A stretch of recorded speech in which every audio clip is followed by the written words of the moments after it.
The week may have been hers, but this day belonged to this fella. Oh, man, Kanye West. Oh, Jesus, I live and breathe. He showed up at the courthouse today in a Maybach, I might add. That's a couple $100,000 right there, that whip. I mean, you might as well call in the Zodiac Killer. Kanye has been in close contact with Diddy's family throughout the whole trial, and he's also been advising Diddy on how to plead insanity. That's right, Kanye West showed up, all dressed for a white party. I don't know if he got the wrong invitation. Listen to this here, listen to the people. Yay, where's Bianca? What happens when Kanye drops bombshells in court and nobody saw Diddy's reaction coming? This isn't just celebrity drama. This is Diddy going on the offensive in a way that's leaving everyone talking. She unknowingly broke the internet yesterday by revealing that she was at a freak-off in Vegas with an iconic rapper and his girlfriend. She testified that in January of last year, while she and Diddy were on a break, said he was there to support his friend, and the timing of his arrival, oh, geez, eh?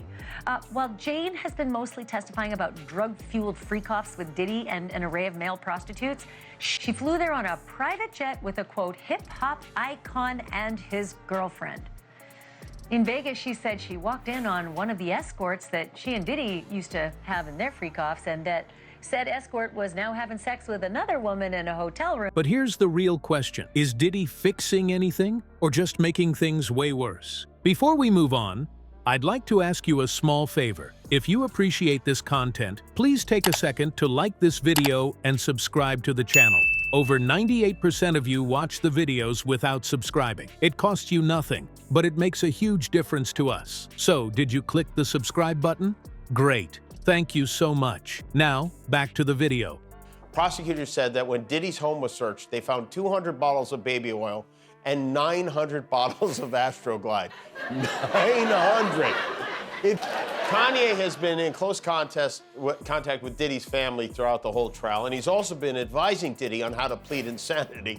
Kanye was only there for about half an hour, and I don't know if he was there for this, but during testimony, Diddy, of course, is accused of some very sick and serious crimes, but his indictment, I have to say, might have the funniest cover page of all time. Look at this, AKA Puff Daddy, P. Diddy, Diddy, PD, and Love. Kanye West isn't exactly known for biting his tongue, but the courtroom turned into his personal stage, and he wasted no time making it unforgettable. The setting was serious, legal suits, lawyers, the works. But Kanye being Kanye, the moment wasn't about legal jargon, it was about drama. He took the stand and flipped the focus to Diddy with a few sentences that hit harder than any courtroom gavel.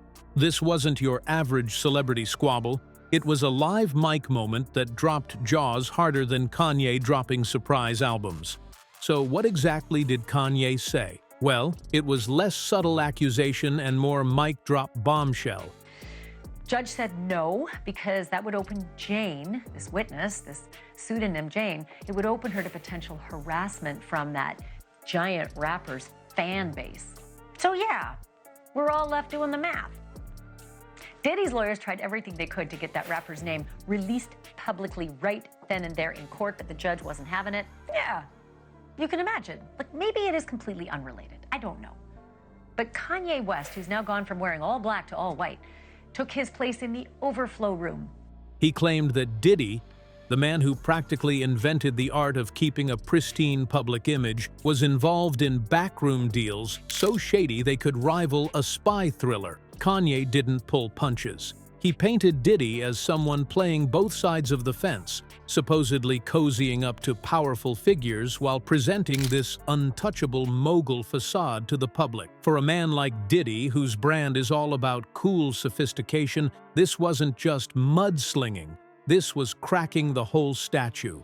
To give you a better idea, imagine showing up to your family reunion, and instead of passing mashed potatoes, someone grabs the mic and starts reading your private texts out loud at the dinner table. Kanye's words essentially turned Diddy into the centerpiece of a scandal buffet, and the public was hungry for details. But here's where it gets wild.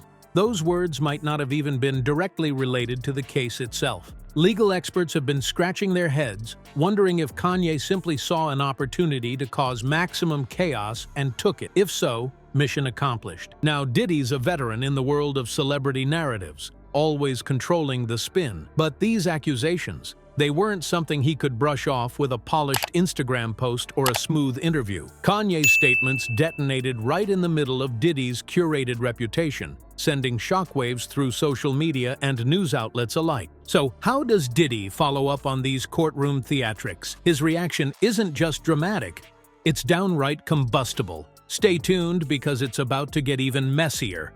If Kanye's words were the match, Diddy's reaction was the gasoline. But let's just say it wasn't the high-quality, clean-burning kind. When the courtroom revelations hit the news cycle, Diddy's first move wasn't cool-headed calculation, it was immediate and emotional. It was like watching someone press every panic button at once. Initially, there were whispers that he was completely blindsided. But instead of staying quiet and strategizing, he posted a cryptic response online.